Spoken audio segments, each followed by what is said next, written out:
Oke, kita sambut narasumber kita, Ibu Pujiatun. Haleluya. Selamat sore, Ibu. Selamat sore, Pak Pendeta Ya, Yusuf apa Manugolo. kabar? Luar biasa, puji Tuhan. Ya, Bu, suaranya bisa agak besar sedikit, Bu, biar Ya. lebih terdengar. Ya, lebih dekat ke ini ya, ke mic-nya atau ke handphonenya. Terima kasih Ibu Pujiatun sudah hadir di studio dan Terima mau memberkati teman-teman, mau memberikan kesaksian bagaimana Ibu ini seorang antikris. Artinya orang yang tidak percaya kepada Tuhan Yesus dan sempat mengenal didikan yang sangat fanatik dari orang tua, dan apa yang terjadi bahkan di tengah-tengah desa, tengah-tengah lingkungan, tidak ada yang Kristen, semuanya Muslim. Tapi Tuhan ajaib, Tuhan punya rencana yang khusus buat Ibu Pujiatun sehingga di dalam hidupnya dia boleh mengenal siapa Tuhan itu, dan akhirnya beliau mengambil satu keputusan untuk menerima Tuhan Yesus sebagai Tuhan dan Juru Selamatnya. Oke, Ibu, waktu dan tempat, Ibu bisa ceritakan kepada kami, teman-teman yang ada di dalam link ini, bagaimana latar belakang Ibu, dan apa yang terjadi, dan bagaimana Tuhan Yesus hadir dan menjamah dan mengubahkan hidup Ibu. Waktu dan tempat saya serahkan kepada Ibu Pujiatun. Silakan, Ibu. Salam Pak Pendeta Manugolo. Terima kasih Ya. kesempatannya. Eh, Selamat malam buat Bapak Ibu Saudara yang bergabung di channel Pak Yusuf Manugolo. Perkenalkan, nama saya Pujiatun. Biasa saya dipanggil Puji. Saya kelahiran Blora, Jawa Tengah. Umur saya sekarang 42 tahun dan saya sudah menikah 7 tahun, belum dikaruniai momongan atau anak. Uh, Terima kasih. Uh, Maaf saya belum pernah kesaksian, hanya bersaksi di teman-teman saya saja yang Muslim. Uh, saya dilahirkan di sebuah desa di Jawa Tengah, Blora, yang hampir semua Muslim, tidak ada yang Kristen. Uh, Nenek saya dan tante saya itu fanatik. Mereka juga mondok, tapi mama saya kurang gitu. Saya umur 5 hari sudah berpisah sama papa saya karena mama saya memilih berpisah sama papa saya waktu saya di usia 5 hari. Uh, karena papa saya judi, tidak pernah, hampir nggak pernah di rumah gitu, tiap pulang-pulang cuma makan gitu saja. Mengambil uang mama saya buat lahiran melahirkan saya, uh, dicuri untuk judi. Jadi akhirnya mama saya memilih, begitu saya lahir 5 hari, untuk pulang ke rumah nenek saya. Jadi saya umur bayi sampai 6 tahun ikut nenek saya karena mama saya janda gitu. Jadi umur 0 sampai 6 tahun tuh saya sangat bahagia karena nenek saya kan di situ termasuk orang terpandang, kaya dan mengutamakan pendidikan. Jadi uh, biasa kalau nenek tuh suka memanjakan cucunya gitu. Jadi hampir saya nggak pernah kena marah gitu.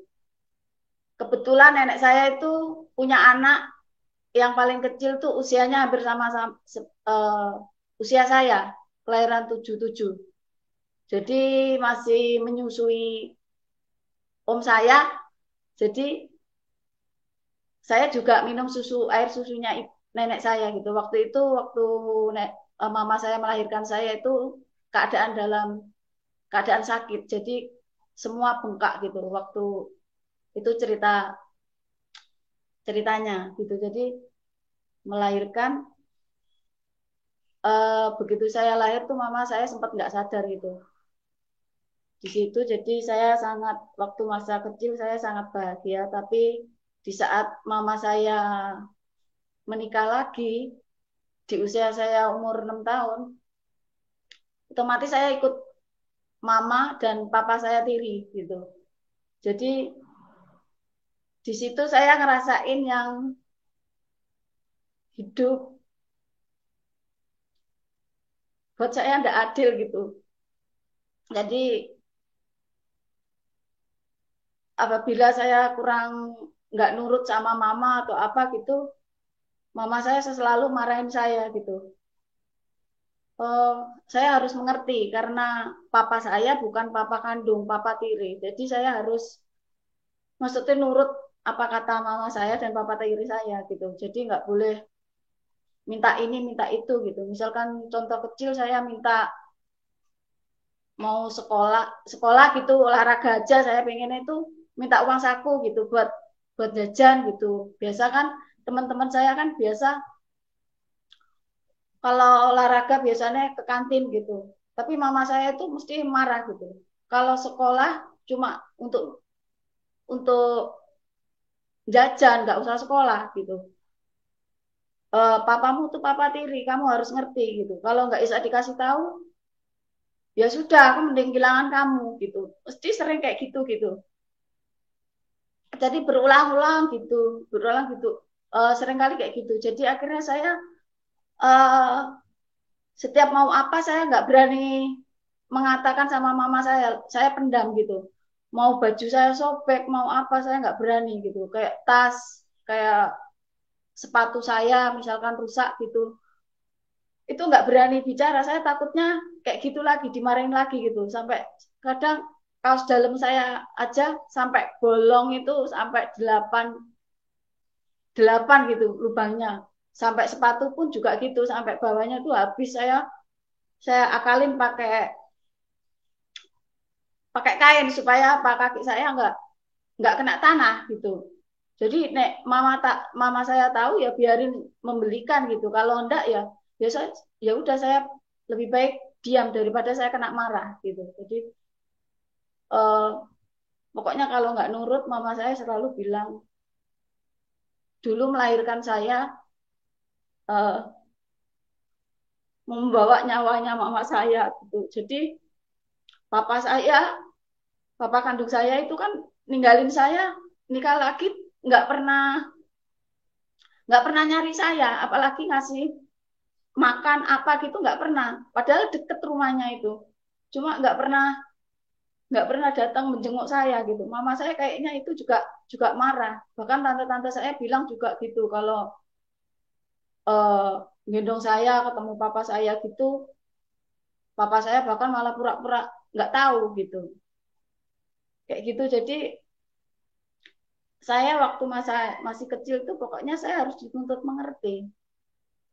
Harus tahu keadaan saya karena papa saya papa tiri gitu. Jadi itu saya mulai tertutup daripada saya kena marah, lebih baik saya tertutup gitu. Jadi umur 6 tahun sampai 16 tahun kan itu hidup saya begitu terus keras gitu. Jadi saya tertutup. Kalau sekolah aja bayar SPP saya nunggu kalau dulu kan 6 bulan ya, 6 bulan ngambil rapot gitu. Saya bicara sama mama saya kalau bayar rapot harus lunas baru rapotnya bisa dibayar gitu. Jadi harus kalau kepepet dan itu penting baru saya bilang sama mama saya. Kalau yang sekiranya mama saya itu nggak penting saya lebih baik diem gitu. Jadi kalau kalau saya supaya dulu waktu olahraga gitu teman-teman saya kan kantin saya malu. Besok kira-kira olahraga saya ada itu bungkusnya makanan gitu yang kayaknya ciki apa gitu. Saya dari rumah saya isi kayak dulu tuh kan nasi bekas gitu bisa digoreng gitu. Saya goreng dimasukin gitu. Saya makanya ngumpet-ngumpet seakan-akan saya juga jajan gitu loh. Kayak gitu tiap hari. Dulu waktu saya SD sampai SMP itu hidup saya kalau malam tidur rumahnya nenek saya karena saya kan deket minum air susunya nenek saya juga karena mama saya waktu itu sakit ya. Kebetulan nenek saya juga menyusui om saya yang selisihnya umur 2 tahun gitu. Jadi orang yang nggak pernah marah ya nenek saya, orang yang paling sayang saya ya nenek saya gitu. Jadi kalau misalkan saya salah, nenek saya mesti ngasih taunya itu halus gitu. Jadi saya nurut. Beda sama mama saya. Kalau sekiranya saya nggak nurut atau di mata mama saya itu nggak benar, saya dimaki-maki ya itu tadi pagi ya di sama papa tiri harus nurut. Kalau nggak nurut ya sudah kehilangan dok sitok lah ya wis. Maksudnya itu telur satu ya sudah berarti kehilangan saya sudah gitu. Tapi entah kenapa saya tuh nggak pernah saya masukin hati, nggak pernah itu menurut saya hal biasa. Tapi begitu saya besar saya kalau inget itu mesti nangis gitu. Terus di usia saya mungkin kelas SMP kelas 2 kan mama saya sudah rumah sendiri dikasih nenek saya kan nenek saya kan termasuk mama saya kan nggak sekolah semua sampai kuliah jadi mama saya nggak kuliah jadi SD kalau yang SD itu diberi rumah tanah kayak gitu-gitu dikasih kayak gitu kalau yang sekolah ya sudah disekolahin aja sampai kuliah kayak gitu nah mama saya kebetulan kan nggak sekolah jadi dikasih rumah dikasih tanah gitu yang sangat luas entah kena apa waktu saya SMP kelas 2 itu mama saya sempet kayaknya berantem gitu loh. Papa saya tersinggung dengan perkataannya nenek saya atau kakek saya, akhirnya meninggalkan apa yang dikasih nenek saya itu. Uh, Papa saya ngancam mama saya kalau mau dek rumah yang dikasih nenek saya, ya sudah pisah gitu. Kalau mau nurut saya tinggalin apa yang dikasih no nenek saya. Akhirnya pindah. Pindah di situ uh, papa saya kan sama mama saya kan nggak punya tanah yang untuk rumah gitu. Jadi kakaknya papa tiri saya ngasih tanah tapi tuker tanah gitu. Tanah yang bisa dibikin rumah. Jadi itu mulai hidup baru. Mulai ya kayak ya kayak miskin gitu. Jadi setelah itu saya kan SMP kelas 3. Kelas SMP kelas 3 mama saya itu sebenarnya mampu nyukalain saya sampai SMA bahkan kuliah itu mampu. Tapi entah kenapa saya nggak mau nyokolain saya gitu. Saya SMA disuruh ikut orang tetangga saya gitu. Jadi hidup saya itu keras di situ sering dimarahin mama saya. Akhirnya saya ikut orang sekolahnya SMA itu. Akhirnya saya kerja di Surabaya tahun 99 kerja di perusahaan sepatu. Di situ pun juga saya kalau dulu tuh kerja itu uh, setahun gitu keluar, setahun keluar balik lagi kayak gitu-gitu. Uh, Lama-lama saya itu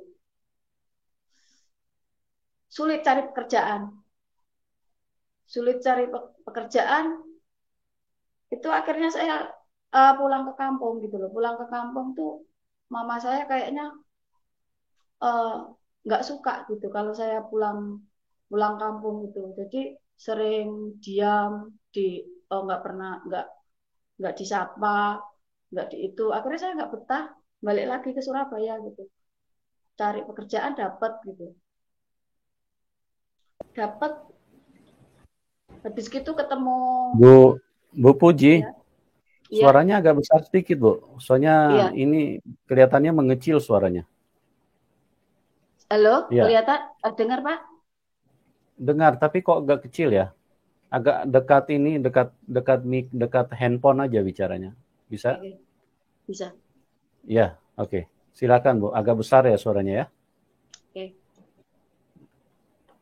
Terus, Silakan. iya. Terus habis itu saya 2000 tahun 99 di Surabaya kerja itu ya juga jatuh bangun gitu Pak. Terus sempat sempat waktu kerja di perusahaan tuh ketemu suami saya di sebuah mall gitu, dikasih nomor HP, nomor telepon rumah. Eh, habis gitu saya sudah saya nggak percaya sama dia, saya HP nomor HP-nya saya buang, tapi begitu saya buang tuh malamnya tuh mimpi kayak seakan-akan saya di rumahnya orang yang kemarin saya ketemuin gitu loh. Untungnya saya nomor telepon saya buang tuh sampahnya nomor teleponnya belum kebuang ke tong sampah, tak ambil lagi gitu loh.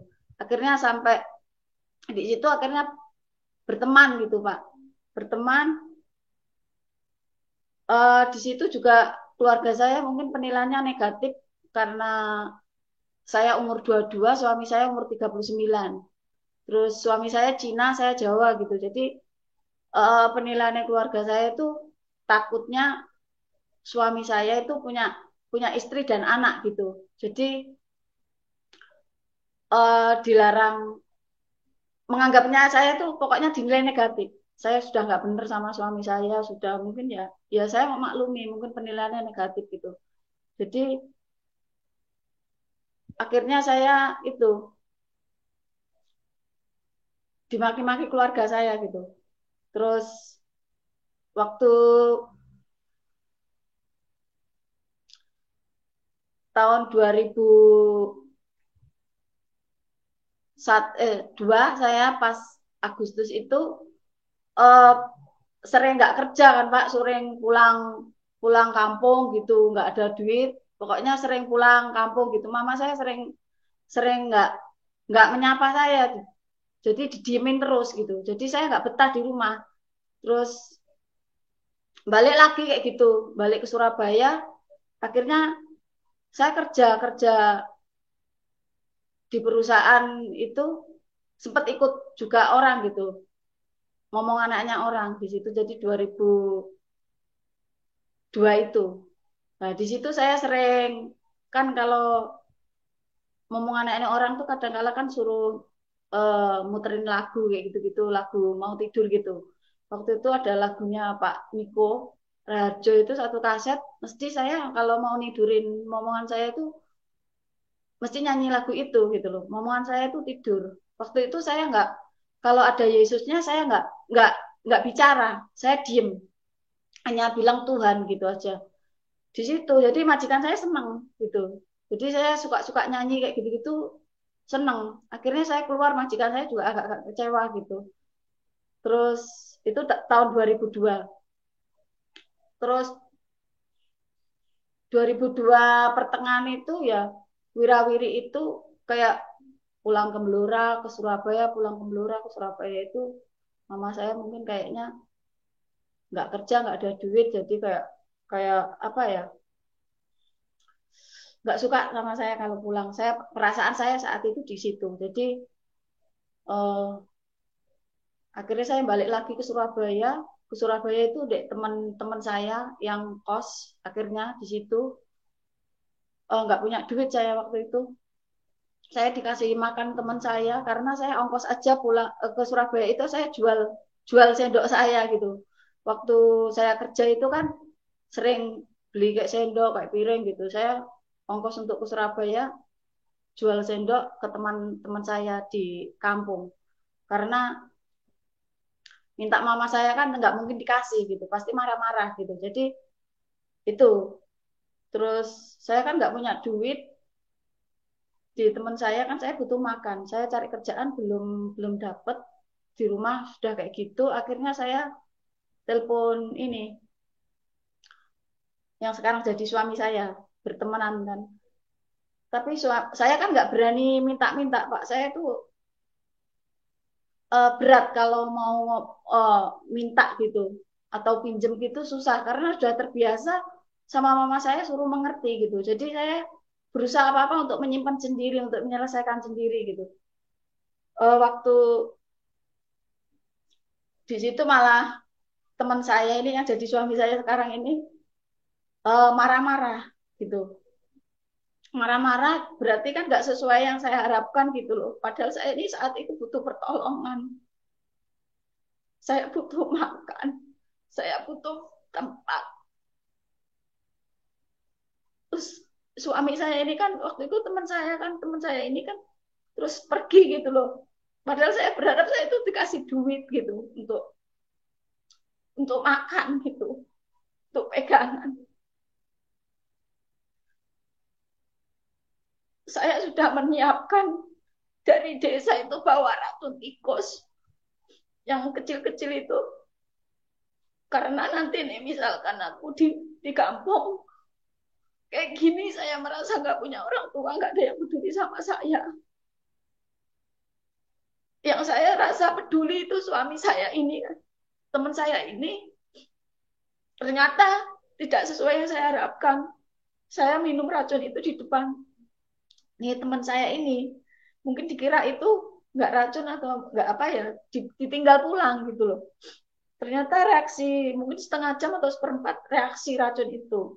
Teman muta-muta saya sudah berkunang-kunang, teman saya itu sudah di perjalanan ditelepon teman saya. Akhirnya saya itu dibawa ke rumah sakit Undaan Surabaya naik becak gitu. Jadi kayak masih sadar gitu. Jadi di UGD itu ditanyain. Waktu itu KTP juga saya itu nggak begitu mementingkan. KTP itu sudah dulu kan nggak seumur hidup gitu loh. Ada tahunnya itu habis gitu. Ditanyain sambil ditanyain di UGD itu ditanyain terus teman-teman saya itu minta nomor telepon tante saya sempat masih bisa ngasih nomor telepon tante saya gitu yang di Surabaya gitu adiknya mama saya gitu loh kebetulan kan kuliah di sini dulu gitu loh terus punya suami di sini gitu datang terus saya nggak tahu lupa saya juga sampai saat ini saya nggak pernah tanya suami saya datang waktu itu masih jadi teman datang ke UGD saya sudah di UGD itu agak sadar ditanya-tanya susternya masih masih bisa gitu tapi saya tuh melihat langit itu kayaknya deket gitu deket sekali saya bisa ngerespon orang suster bicara tapi saya sudah kayak di alam lain gitu tuh terbang orang pakai baju putih-putih gitu orangnya senyum bilang nggak boleh ikut saya nggak boleh ikut pokoknya saya nggak boleh ikut gitu jadi saya kayak didorong-dorong gitu didorong kalau mau terbang gitu didorong lagi suruh turun saya sudah kalau mau terbang disuruh turun terus waktu itu nggak tahu mama saya datang sama papa saya sudah waktu saya sudah nggak sadar itu mungkin ada di rumah sakit berapa hari gitu terus papa kandung saya juga datang gitu menjemput saya untuk pulang tanpa memberitahu teman saya itu gitu jadi rasanya tuh saya tuh ya itu hidup hidup saya terberat itu 2002 itu uh, enggak di situ mama saya bilang gini maki-maki saya kayak gini habis no duit apa gitu pokoknya maki-maki terus nggak rela uang yang untuk bayar rumah sakit itu nggak rela dimaki-maki terus tiap hari saya itu pokoknya dimaki-maki terus di rumah itu waktu pemulihan terus papa saya sudah dipesenin untuk saya kontrol suruh nemenin malah nggak datang mama saya malah marah maki-maki saya punya pak nggak nggak peduli nggak ikut gini-gini pokoknya dimaki-maki terus kayak gitu gitu terus akhirnya saya juga nggak kerasan lagi di rumah berusaha pergi mau nyariin teman saya ini karena terakhir kan nggak nggak pamitan gitu loh Pak saya pengen pamit baik-baik bisa baik-baik saat itu. Tapi tante saya itu udah bikin cerita gitu loh. Kayak seakan-akan tahu tentang latar belakang suami saya. Cerita di kampung tuh kalau teman saya ini sudah punya anak 3, punya istri kayak gitu-gitu. Padahal saya sudah pernah ke rumahnya gitu. Jadi saya tahu betul kalau memang dia itu masih sendiri, nggak beristri dan nggak punya anak gitu. Jadi saya juga nggak bela, nggak, saya biarin aja terserah mau bilang apa gitu. Waktu di rumah saya, mama saya diemin saya terus kan kepengennya saya kan kerja gitu di Surabaya. Cari pekerjaan kan juga nggak langsung dapet gitu loh. Pingin saya itu ke rumahnya tante saya dan pengen ketemu sama teman saya ini. Tante saya bilang apa? Jijik, najis gitu katanya sama saya. Terus tante saya juga mitnah saya hamil gitu. Bilang sama mama saya hamil di luar nikah apa kayak gitu-gitu digugurin. Tapi saya di situ nggak pernah saya terus marah-marah gitu, saya biarin gitu. Terus 2000 terus akhirnya kan saya bisa 3 bulan itu ketemu ini teman saya ini. Akhirnya ketemu akhirnya sampai sekarang ini di situ saya juga sama teman saya ini nggak mulus juga, sering berantem gitu. Terkadang kalau sudah berantem ya saling bicaranya nyakitin gitu loh. Kayak suami saya bilang, ya kita beda gitu loh, dari ras beda, dari pendidikan beda. Uh, saya juga uh, pengennya dapet yang Chinese gitu. Pendidikannya sama kayak gitu. Begitu juga kamu pasti pengennya juga sama, seiman, terus orang Jawa gitu. Kayak gitu. Jadi saya diem gitu. Cuma nggak entah kenapa saya itu yakin kalau suami saya ini jodoh saya. Nggak tahu dalam dalam hati saya itu seperti itu terus gitu loh. Uh,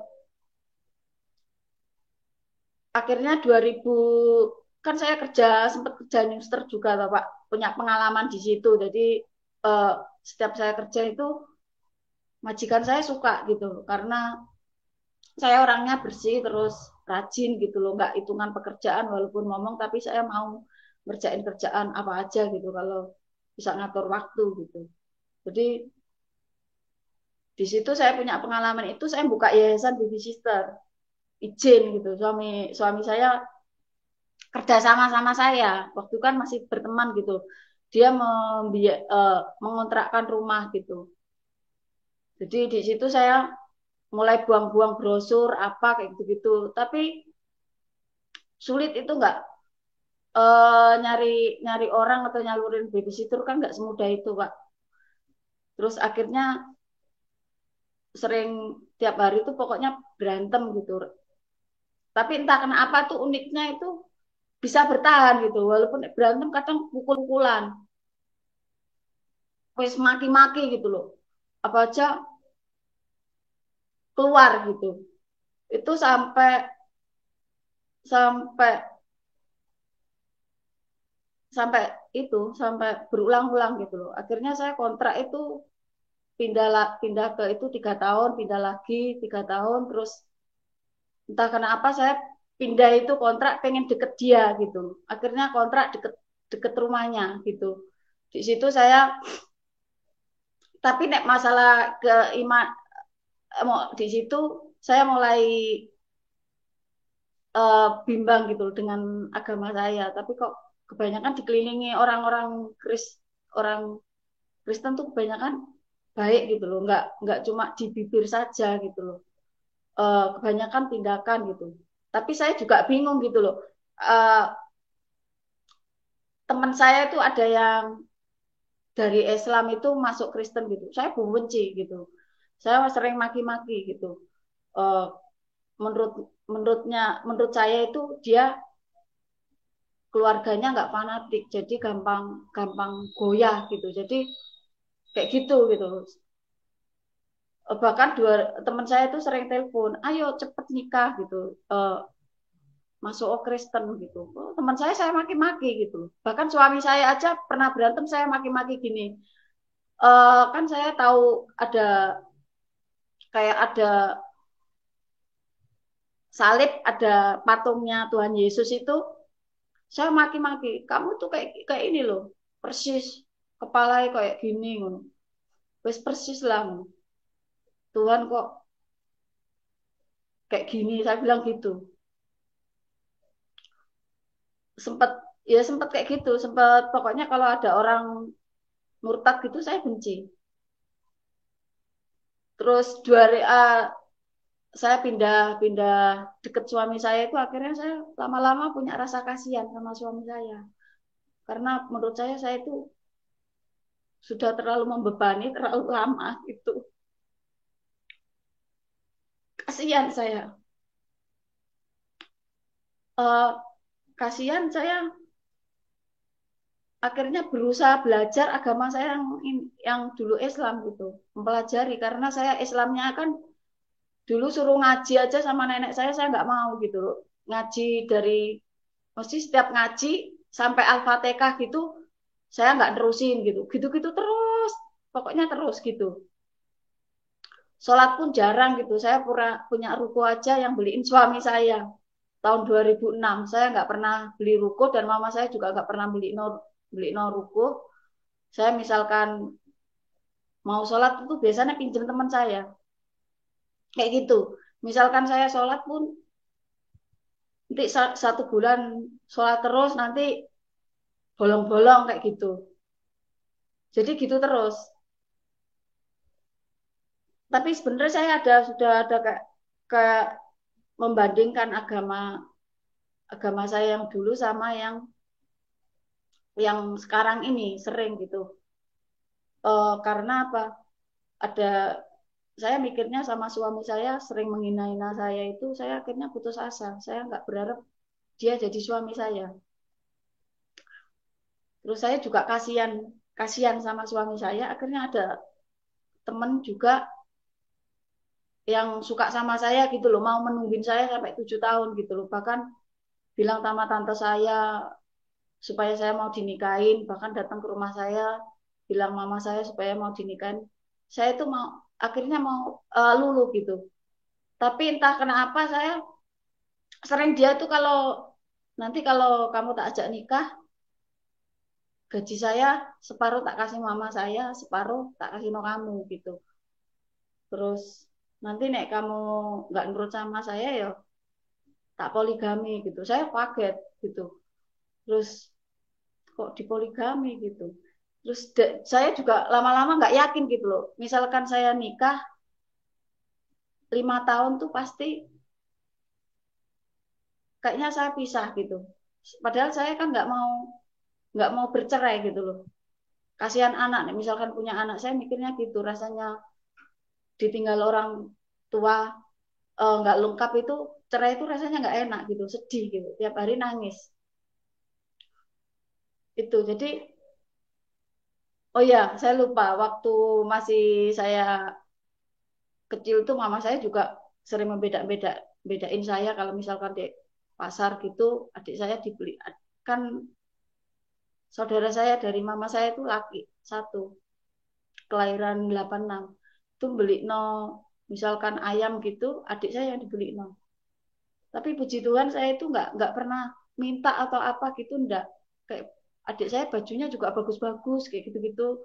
Saya nggak pernah dibeliin, jarang kalau belum robek belum dibeliin kayak gitu-gitu. Jadi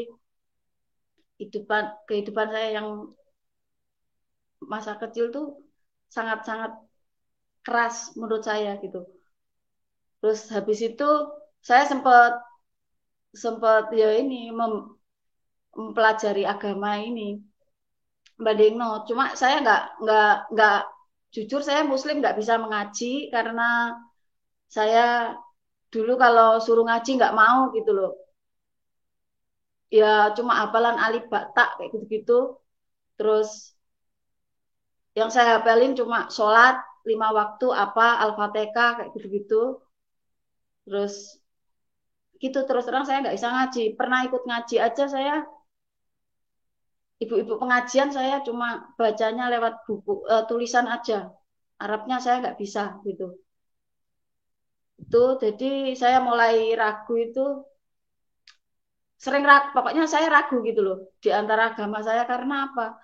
Kok kalau di Islam itu kok uh, perempuan itu kayak uh, misalkan kayak bagian gitu lebih banyak laki bisa poligami sampai 4 perempuan nggak boleh terus harus kayak misalkan menikah tetap yang diutamakan tuh ibu bukan istri kalau uh, kalau di Islam itu saya dulu sempat banding-bandingnya kayak gitu terus uh, saya lihat kayak dulu pernah ada kayak kerusuhan yang pakai baju putih-putih itu uh, kayak gitu akhirnya saya akhirnya jadi bimbang gitu loh tapi bimbang bimbang tapi saya berusaha untuk meyakinkan saya kalau pilihan saya ini benar karena semua keluarga saya kan muslim gitu terus di kelurahan saya tuh nggak ada gereja nggak ada yang Kristen gitu semua muslim terus saya walaupun saya ragu tapi tetap saya berusaha untuk mendalami Islam saya akhirnya beli ruko sendiri tahun 2012 itu beli ruko sendiri untuk saya pengen sholat pengen pengen deket sama Tuhan saya Nabi saya waktu itu beli ruko sendiri nggak ternyata beli ruko itu ternyata di matahari itu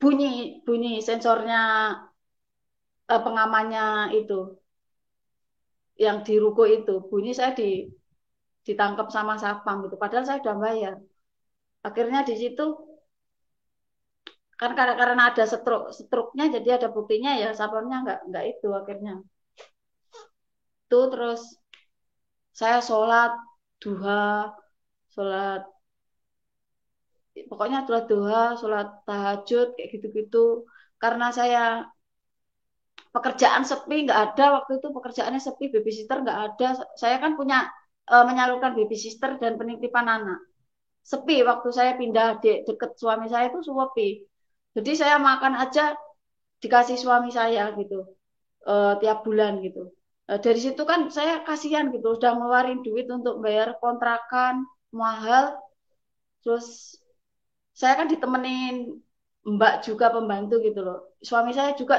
yang gaji gitu loh jadi suami saya tuh ngirit-ngirit untuk dirinya sendiri tapi mengutamakan untuk saya gitu jadi suami saya itu sangat sangat baik waktu itu saya nggak minta dia ngerti gitu belum minta saya ngerti saya juga nggak pernah selama 14 tahun itu berteman itu saya nggak pernah minta-minta nggak pernah minta ini minta itu gitu jadi kalau dikasih saya terima gitu jadi saya banding-banding mulai 2012 itu saya pengennya ya mau menekuni agama saya yang muslim itu karena saya pengennya meninggalkan suami saya rasanya saya kasihan saya jadi bebannya dia gitu loh saya harus sudah yayasan saya mikirnya yayasan saya mau saya tutup dan saya mau kerja suster gitu waktu itu dalam batin saya tapi saya nggak mengutarakan sama ini teman saya ini jadi tapi sering berantem terus jadi saya berantem sama teman saya ini saya tuh sedih saya karena saya punya orang tua tapi nggak peduli gitu loh punya dulur punya saudara juga nggak peduli gitu loh cuma mereka kebanyakan memanfaatkan saya gitu loh jadi kalau saya susah nggak ada yang nolong gitu jadi saya orangnya tertutup saya nggak pernah mengeluh karena saya takut karena sudah terbiasa saya sama mama saya suruh mengerti gitu loh jadi saya berusaha untuk itu apa tertutup untuk menyelesaikan masalah itu sendiri gitu jadi 2012 saya sholat, pokoknya sholat 5 waktu, rajin. Saya kayak udu-udu gitu kan dulu juga diajarin guru ngaji saya, jadi saya ngerti gitu. Jadi saya sering berantem, malah terakhir-terakhir itu sering berantem sama suami. Suami saya itu kalau kalau ngomong tuh nyuakitin. Tuh. Beda beda ya itu tadi bawa-bawa ras, pendidikan, latar belakang, wis kayak gitu-gitu. Saya diem karena memang iya gitu loh. Sebenarnya sakit di hati saya itu. Cuma saya bisa nangis, mesti sering berantem. Kalau udah berantem itu kadang sampai pukul-pukulan gitu loh. Sampai segitunya gitu. Jadi padahal itu udah kenal sekitar kenal 12-an tahun gitu. Selama kenal pertama sampai 12 tahun tuh sering berantem terus. Jadi tapi anehnya itu saya bertahan karena apa? Suami saya walaupun keras saat saya susah ada. Terus suami saya itu nggak pernah berbicara, ngomongnya itu muluk-muluk gitu. Kebanyakan tindakan. Jadi kalau dia udah bilang iya mesti menepati. Kalau dia masih diam berarti bisa iya gitu loh. Jadi 2014 saya berusaha di dalam agama saya berusaha untuk melajari sungguh-sungguh, kepengen saya meninggalkan suami saya karena kasihan saya terlalu baik untuk saya. Jadi di saat itu saya berdoa nangis karena apa? Sebentar lagi aku harus ninggalin dia gitu nangis. Tapi nangis terus karena saya merasa nggak punya siapa-siapa nanti kalau susah sama siapa saya gitu. Jadi sama mama kayak gitu nggak mungkin. Ma papa saya juga papa saya nggak peduli, nggak pernah nanyain selama saya bayi sampai umur tiga tiga tiga itu nggak pernah menghubungin saya. Ya apa kabarnya atau apa nggak pernah. Padahal kalau apa-apa lewat rumah saya itu nggak pernah lewat rumah mama saya padahal itu nggak pernah nanyain saya gitu loh. Jadi mama saya itu semakin kayak benci sama saya karena papa saya udah bikin hidupnya hancur juga. Jadi semua kebencian sama papa saya dilampiaskan sama saya gitu. Jadi di situ saya sering nangis. Tapi kalau doa sering nangis, nangis tuh sampai habis doa sholat itu berdoa saya nangis, minta saya utarakan gitu. Tapi saya nangis tapi tetap aja nggak lega. Tapi saya tetap aja nggak lega gitu. Tapi setiap nangis itu kadang semalam itu nangis terus saya. Uh, karena sering berantem sama ini teman saya ini. Jadi saya udah sama keluarga saya kayak gitu orang yang saya menurut saya uh, baik sama saya kayak gini gitu. Jadi merasa nggak punya siapa. Saya nangis. Setiap saya nangis habis sholat itu kayak saya itu justru kayak tangannya Tuhan Yesus tuh yang kayak menolong saya supaya saya itu kayak dipeluk gitu loh. Sering kali begitu gitu. Jadi bahkan sering mimpi gitu. Sering sering mimpi bahkan pernah kayak itu. Saya lihat diri saya mau mau dijemput kuda putih gitu loh. Di situ. Jadi sering mimpi kayak gitu. Jadi sering sering mimpi Tuhan gitu, Tuhan Yesus.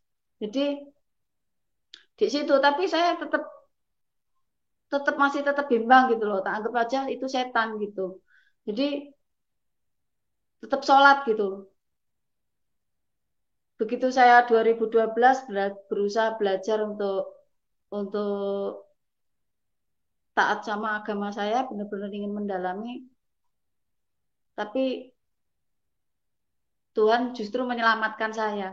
Waktu itu suami saya bilang, saya mau nganterin perpuluhan, saya udah, kan suami saya kan nggak pernah ke gereja walaupun Kristen, ke gerejanya itu kalau Natal, tapi dia selalu dengerin kayak firman Tuhan lewat radio, lewat apa kayak gitu. Cuma saya nggak pernah lihat dia kalau makan berdoa atau apa gitu nggak pernah gitu. Juga nggak pernah ngajak-ngajak saya harus ke gereja harus apa gitu nggak pernah gitu. Sangat menghormati saya gitu agama saya yang dulu gitu. Jadi begitu suami saya bilang begitu, saya antar gitu. Karena saya pengennya, karena sebentar lagi saya akan meninggalkan kamu. Karena saya nggak mau ngerepotin kamu. Saya kasihan, maksudnya kalau ada aku terus suami saya nggak akan nikah gitu loh. Karena suami saya waktu itu kan 2014 itu kira-kira sudah usia 55 berapa ya? 62 kan, suami saya kelahiran 62. Terus saya antar ke GBPS Sawan. Di situ saya antar, suami saya bilang ini nggak usah gitu. Saya tetap pengen nganter gitu. Tapi saya ngomong gitu tuh kayak nggak ada beban, nggak ada saya Islam atau apa. Islam kok nganter itu enggak. Saya pokoknya pengennya nganter gitu. Dengan mulut saya nganter, saya anter gitu. Terus di situ saya nganter semua kan orang lihat gitu. Saya mungkin kalau jemaat situ asli kan pasti tahu lah, kayak penerima tamunya atau apa kayak gitu itu. Pas di situ itu saya lupa bulannya, cuma perkiraan Juni atau Juli ya. Pas perjamuan Kudus. Perjamuan Kudus, saya entah kenapa dengerin lagu gereja itu badan saya terasa kayak di strom gitu loh. Panas, badan saya itu panas, saya nangis. Saya datang gereja itu pertama itu dengerin lagunya itu nangis, saya nggak ikut nyanyi tapi saya nangis terus itu sampai nggak tahunya perjamuan Kudus, perjamuan saya nggak tahu itu apa gitu. Suami saya bilang gini, duduk di sebelah saya itu, jangan, kalau kamu nggak yakin jangan gitu, bilang gitu. Tapi saya nggak saya hiraukan perkataan suami saya, tapi tetap saya ikut perjamuan gitu loh. Saya nggak paham, pokoknya saya ikut gitu. Saya minum habis itu tetap nangis sampai saya datang itu, sampai pulang saya nangis. Badan saya itu kayak rasanya itu tenaga saya habis karena apa? Datang sampai 2 jam tuh nangis terus saya di situ. Jadi di gereja itu nangis terus saya sampai orang-orang tuh ngeliatin, mungkin dipikir mereka kan nggak tahu nek saya masih muslim dan dikirain mungkin saya pasti banyak masalah atau apa, nggak tahu saya. Terus suami saya pas pulang bilang gini, saya kepengen jadi jemaatnya GBPS ini gitu karena mami papi emak saya kan di sini gitu. Terus oh ya aku ya udah aku ikut gitu. Suami saya, jangan, kalau kamu belum yakin jangan gitu. Suami saya bilang gitu terus, tapi saya terus pokoknya nggak apa-apa, pokoknya aku ikut gitu. Akhirnya saya ikut mendaftarkan, eh, ikut PA pembawaan Alkitab gitu di situ. Jadi berapa bulan ada 8 kali pertemuan gitu. Waktu itu ya bulan Agustus. Terus ikut pemahaman Alkitab itu akhirnya beberapa beberapa pertemuan suami saya ini ngajak nikah gitu. Begitu. Padahal saya nggak kepikir, sudah saya lupakan untuk menikah sama dia karena itu nggak mungkin, mustahil gitu loh. Karena dia sering terakhir-terakhir kan sering maki-maki saya, nggak nggak tipenya dia. uh, Pendidikan beda karena suami saya kan sarjana ekonomi, jadi beda, terus rasnya juga beda gitu. Jadi pokoknya banyak perbedaan lah. Suami saya itu sering bilang begitu. Jadi saya udah diem, saya nggak mau bela diri walaupun saya sakit, tapi ya sudahlah gitu. Jadi waktu di GBPS Awan itu saya udah daftarin mau dibaptis. Akhirnya saya pokoknya mengalir begitu aja. Saya pokoknya mau dibaptis pertemuan 8 kali atau berapa, saya lupa. Kebetulan pas pertemuan 3 kali atau dua kali ketemu pendeta yang ngasih PA. PA kebetulan kenal suami saya karena sering datang waktu belum nikah itu, maminya suami saya ini kan sakit, sering dijenguk gitu loh. Terus suami saya sering juga suruh datang ke gereja gitu, tapi nggak pernah mau gitu. Jadi kebetulan begitu buka pintu kantor itu mau PA itu kaget gitu, saling kenal gitu loh. Akhirnya cerita-cerita kenal, terus ya akhirnya PA-nya itu dibantu itu, semua dibantu untuk baptis, untuk suami saya kan ngajak nikah, surat-surat nikah itu sudah dibantu semua gitu loh. Jadi di situ, jadi saya kenal, akhirnya di situ saya dibaptis, nikah, saya takut bilang sama orang tua saya. Ya apa caranya saya bilang gitu kalau saya sudah uh, mau menikah dan saya sudah PA gitu. Waktu itu belum dibaptis saya tapi bilangnya gini sama adik saya nggak berani bilang sama mama saya. Beraninya sama tante saya di sini saya bilang saya mau nikah di gereja. Sama siapa? Saya kasih tahu sama ini gitu, sama Roni gitu atau Benny gitu. Terus ya nggak apa-apa, nggak ya nggak apa-apa gitu. Terus tante saya itu bilang gini, ah ya apa kamu Muslim? Ya enggak apa-apa kalau kalau kamu mau ikut gitu. Tante saya yang Asam Rawa yang di Surabaya itu enggak apa-apa gitu. Semua agama sama bilangnya gitu. Tapi saya tetap enggak berani bicara, saya takut gitu. Enggak, saya masih masih apa tetap kawin gereja tapi saya masih muslim gitu. Saya bilang gitu sama adik saya gitu. Terus karena saya mau menikah akhirnya saya bilang pulang kan ngurus-ngurus surat-suratnya itu RT RW. Terus suami saya juga ikut pulang gitu loh bilang jadi nggak kaget karena papa mama saya kan udah kenal tahun 2002 gitu waktu 2014 saya pulang ke Jawa Tengah nggak kaget gitu saya bilang tapi saya nggak belum berani bilang saya mau dibaptis tapi saya menikah di gereja itu aja tapi puji Tuhan mama saya kayaknya nggak apa-apa gitu jadi uh, nggak ada halangan gitu padahal saya di tempat saya itu nggak ada yang orang masuk Kristen selain saya gitu. Perkawinan saya tahunya dari pihak kelurahan gitu. Karena saya nggak bisa wirawiri ngurus surat untuk menikah itu karena apa?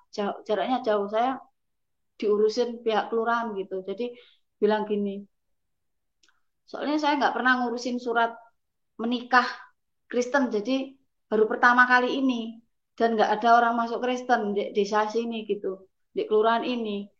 Terus nggak ada juga orang menikah Kristen gitu, bilang gitu. Jadi cuma bilang gitu. Puji Tuhannya itu saya nggak tahu ya kalau di depan saya, tapi tahunya mama papa saya Kristen itu dari Pak Gembala saya karena ikut ikut ke gereja kan. Dia bilang kalau saya sudah dibaptis, saya kenal sama suami saya 14 tahun. Jadi sudah dibaptis, sudah itu tapi reaksi mama papa saya tetap kayaknya baik gitu loh. Nggak ada yang itu mungkin karena saya nikahnya kan telat. Saya saya berpikir sudahlah, saya nggak mau nikah gitu. Sudah daripada saya nikah nanti punya anak cerai nanti seperti saya gitu sakit jadi saya nggak mau gitu saya mutusin untuk nggak menikah memang jadi nikah saya itu di usia 34 hampir 35 10 Desember 2014 saya dibaptis 2014 tapi sebelum saya menikah jadi itu usia saya 34 suami saya 50 kelahiran 62 jadi selisih 17 tahun perkenalan saya sama suami saya juga nggak begitu mulus orang bilang semua orang saya simpenan gitu cuma saya nggak pernah ambil pusing omongan orang yang penting Tuhan gitu jadi saya nggak pernah mempermasalahkan orang mau bicara tentang diri saya apa itu hak mereka jadi saya nggak pernah ngurusin hal yang seperti itu gitu akhirnya 2014 saya nikah 10 Desember diberkati di GBPS Sawan Arjuno yang kemarin dikena itu bom terus setelah saya nikah kan saya nggak kerja karena ikut suami saya di rumahnya suami. Ternyata saya kira nikah, setelah nikah itu bahagia, ternyata pernikahan saya juga nggak rame-rame karena saya berusaha untuk mengerti karena papa saya bukan papa kandung, mama saya juga nggak, rasanya juga nggak pengen, nggak nggak nggak ingin memisahkan saya. Jadi saya nikah itu baju pakai baju dari gereja, jadi gratis. Eh, Pokoknya bondo nekat gitu. Jadi nggak punya, mama saya juga nggak bantu, semua saya selesaikan sendiri sama suami saya gitu. Jadi di situ. Jadi kalau saya masuk Kristen dari keluarga sih nggak ada yang maksudnya menolak gitu. Di depan saya itu enggak. Jadi kayak tetangga pun enggak gitu. Tahu semua, saya tahu saya Kristen, cuma saya sama tante tante om saya nggak berani karena mereka kan fanatik gitu. Jadi saya nggak berani bilang kalau saya sudah Kristen atau apa kayak gitu, tuh nggak berani. Jadi ternyata saya datang ke rumahnya suami saya itu juga nggak mulus, sering berantem, apa-apa sedikit-sedikit berantem. Baru kemarin nikah aja berantem gitu, sampai tonjok-tonjokan, sampai sampai saya dijodohin suami saya di ranjang itu sampai bengkak sini saya tuh sampai beset gitu. Jadi berantem terus. Kalau berantem sudah bertengkar tuh nggak cuma mulut, tangan tonjok-tonjokan gitu. Jadi tapi anehnya itu bertahan gitu. Jadi sampai 5 tahun. Tapi saya sudah begitu saya 5 tahun kan saya berusaha belajar Kristen ya, ke gereja tiap hari saya berusaha untuk baca firman, saya nggak mau mikirin perkataan suami saya.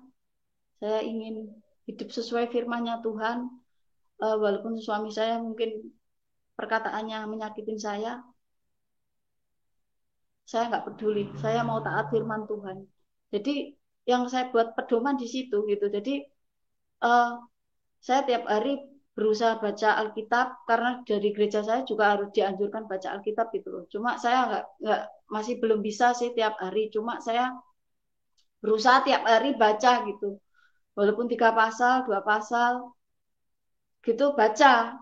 Jadi saya 2014 sampai sekarang sudah selesai hampir 3 kali baca Alkitab, bukan, tapi kan bukan itu, tapi harus paham isinya gitu. Jadi saya sudah ngikutin kayak BAM gitu, ikut supaya bertumbuh gitu. Jadi tapi suami saya nggak pernah nyuruh, jadi saya berusaha untuk belajar sih sendiri gitu.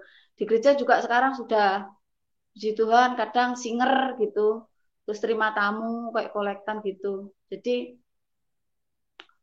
puji Tuhan di situ saya mantep ikut Tuhan Yesus.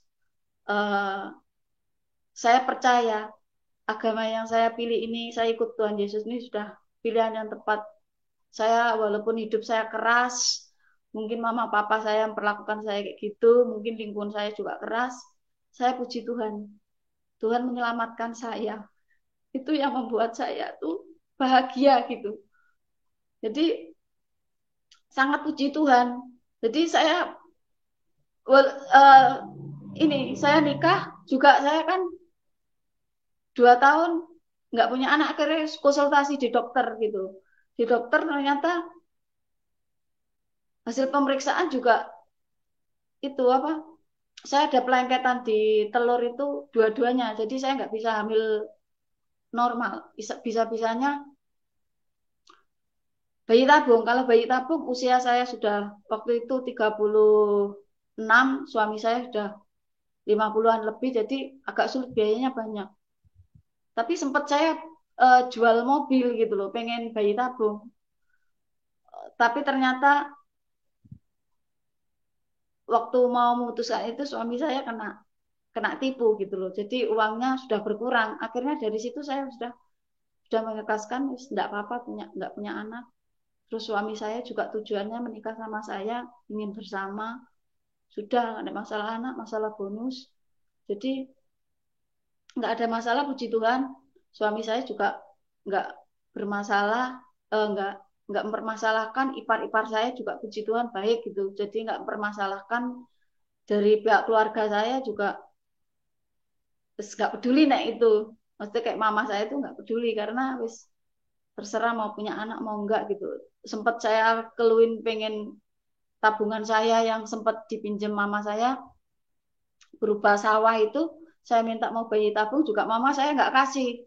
Malah saya tahu-tahu terakhir tabungan saya yang semenjak saya bekerja saya cicilin buat beli sapi sampai bisa beli sawah itu malah sekarang dijual mama saya buat biaya adik saya itu jadi pegawai negeri. Jadi ya sudah saya ikhlasin gitu. Jadi sekarang saya fokusnya saya bersyukur Tuhan Yesus sudah nyelamatin saya yang dulu saya pernah hina gitu. Terus bersyukur punya suami walaupun keras. Sekarang sudah 2 tahun ini saya nggak pernah berantem.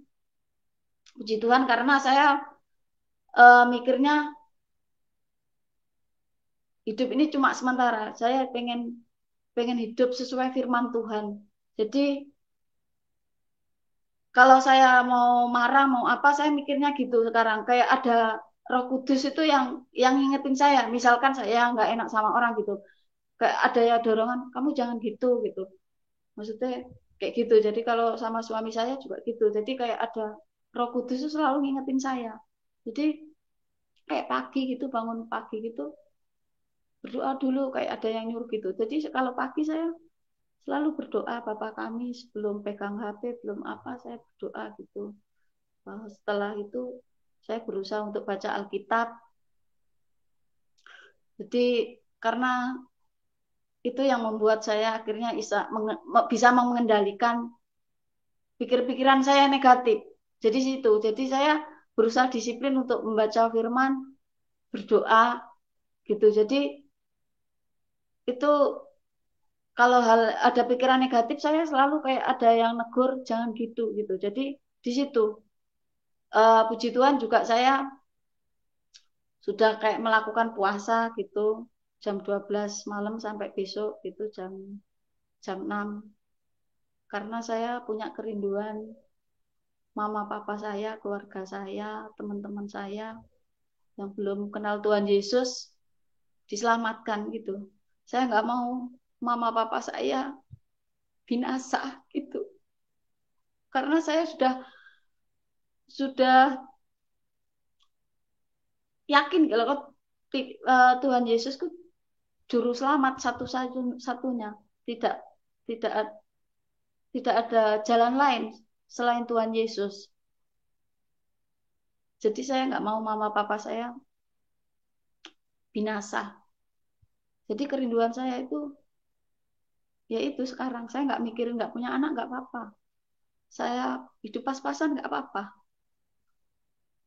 Saya ingin fokus saya sekarang pengen menyelamatkan keluarga saya gitu. Jadi walaupun mama saya memperlakukan kayak gitu, jadi saya nggak boleh benci karena ya apa itu kan ada nggak boleh Tuhan apapun alasannya juga nggak nggak memperbolehkan gitu. Jadi sekarang tuh saya puji Tuhan Roh Kudus selalu nuntun gitu loh. Kalau ada hal yang di pikiran saya negatif, kayaknya saya ditegur, oh nggak boleh kayak gitu gitu. Jadi rem saya gitu sekarang. Jadi saya sudah 2 tahun ini, puji Tuhan saya nggak pernah berantem sama suami saya karena saya berusaha untuk taat firman Tuhan. Jadi saya kenal suami saya 14 tahun baru menikah. Sekarang sudah tanggal 10 Desember besok sudah memasuki pernikahan 7 tahun. Saya usia 42, suami saya 59. Kita telat nikahnya. Sekian kesaksian saya Pak Pendeta Yusuf Manugulo. Terima kasih atas kesempatannya. Haleluya. Luar biasa ya. Di sini membuktikan bahwa kita dipilih oleh Tuhan. Bukan kita yang memilih Tuhan. Jadi sekalipun setelah percaya Tuhan Yesus ada goncangan, seperti perselisihan dengan suami, ataupun ada hal-hal lain yang mungkin kita belum pahami, tetapi karena Ibu Pujiatun ini dipilih oleh Tuhan, maka kuasa Tuhan tetap menyertai dia dan kita melihat keteguhan imannya. Dan itulah cara Tuhan menyelamatkan setiap manusia, sekalipun tadi sebelumnya dia sempat saling mengejek juga kepada suaminya tentang keyakinan yang diyakini oleh suami, tetapi semua itu tidak membuat Tuhan marah, membuat Tuhan kecewa, karena Tuhan itu adalah Tuhan yang maha baik, ya. Tuhan Yesus adalah Tuhan yang mengasihi semua manusia. Dialah pencipta semua manusia. Dia tidak mungkin marah kepada manusia, dia mengasihi manusia. Ya, jadi teman-teman, disinilah pembuktian bahwa Tuhan yang benar itu adalah Tuhan yang mengasihi semua manusia. Tuhan tidak marah-marah terus kemudian kurang ajar kau hina-hina ya orang yang percaya kepadaku. Tuhan tidak seperti itu. Tapi Tuhan sayang semua sama manusia. Dan kalau iblis itu mengajarkan kebencian. Ya, iblis itu bukan hanya mengajarkan kebencian, iblis itu mengajarkan supaya manusia bertikai, selisih paham, keributan, berantem. Bahkan iblis itu mengajarkan untuk manusia bisa saling membunuh, saling menyakiti. Ya, karena iblis itu memang haus darah, ya. Makanya iblis itu kalau menguasai seseorang, manusia jadi haus darah, jadi menghalalkan darah orang. Nah, inilah yang kita perlu waspada. Teman-teman, membedakan Tuhan yang benar dan Tuhan yang tidak benar itu sangat simpel. Karena Tuhan yang benar itu hakikatnya adalah kasih, mencintai semua manusia. Bahkan Tuhan Yesus mengajarkan kepada kita, kasihilah musuhmu dan berdoalah, mintalah berkat buat mereka. Itulah Tuhan. Ya, kalau iblis tidak ada belas kasihan. Yang ada cuman kekejian, yang ada, dia dikatakan Alkitab dia adalah pembinasa keji. Dia adalah haus darah manusia, dia adalah pribadi yang sangat jahat. Dan kalau dia masuk dan menguasai manusia, maka manusia bisa saling membunuh, bisa saling melakukan hal-hal yang mencelakakan orang lain tanpa peduli, tanpa punya rasa belas kasihan. Dan pada kesempatan ini saya mau bertanya satu pertanyaan kepada Ibu Pujiatun, bagaimana komitmen Ibu? Karena ikut Tuhan Yesus ini banyak tantangan, harus pikul salib. Kira-kira kalau tantangan menjadi membesar di dalam hidup Ibu, kira-kira komitmen apa yang Ibu bisa sampaikan kepada teman-teman di sini? Kalau saya pribadi tetap maju terus. Pasti Tuhan nggak akan membiarkan anaknya jatuh gitu. Jadi tetap kuat. Jadi saya sampai maut pun saya tetap pilih Tuhan Yesus. Saya sudah yakin karena saya sudah membaca firman Tuhan, bukan karena omongan ini dan orang ini dan ini. Saya membaca sendiri gitu. Jadi saya yakin. Jadi tetap kuat. Amin. Luar biasa sekali. Tadi kita dengar pengakuan dari Ibu Pujiatun, bahkan dia belakangan ini dia mulai sering puasa. Untuk apa? Supaya doanya tidak terhalang, artinya dia mau berdoa buat orang tuanya, buat teman-temannya, buat keluarganya, supaya semua bisa selamat. Ya, jadi target daripada Tuhan itu bukan untuk supaya memperbanyak agama Kristen, tidak. Itu tidak penting. Itu cuma membuat pekerjaan menjadi banyak karena pergantian KTP. Tapi target daripada Tuhan adalah kita harus saling mengasihi. Kita harus saling tolong. Kita sudah diselamatkan Tuhan. Sudah dibawa kepada jalan kebenaran dan hidup untuk menuju ke surga. Masa kita mau berdiam diri? Kita harus sampaikan. Kita harus tolong orang lain. Kita harus bersaksi. Kita harus berdoa buat mereka. Supaya mereka juga diselamatkan sama seperti Tuhan berkata, kasihilah musuhmu dan berdoalah buat mereka. Ada begitu banyak orang yang membenci kami karena tidak jelas apa alasan. Bahkan tidak ada alasan untuk mereka membenci kami. Tapi kami mengasihi siapapun Anda. Kami berdoa kasih Tuhan bisa tercurah di dalam hidup teman-teman. Dan pada kesempatan ini terima kasih buat Ibu Pujiatun yang sudah bersaksi. dan kami semuanya diberkati, dikuatkan. Bagi teman-teman yang diberkati yang mau mendukung Ibu Pujiato, nomor rekeningnya kami taruh di layar deskripsi ya. Dan bagi teman-teman juga kami berdoa supaya kasih karunia Tuhan turun di dalam hidup Anda semua dan kita semua bisa diselamatkan dan bisa masuk surga. Oke, kita cukupkan sampai di sini dulu. Tuhan Yesus mengasihi kita semua, Tuhan Yesus memberkati kita semua, dan salam kemenangan. Amin.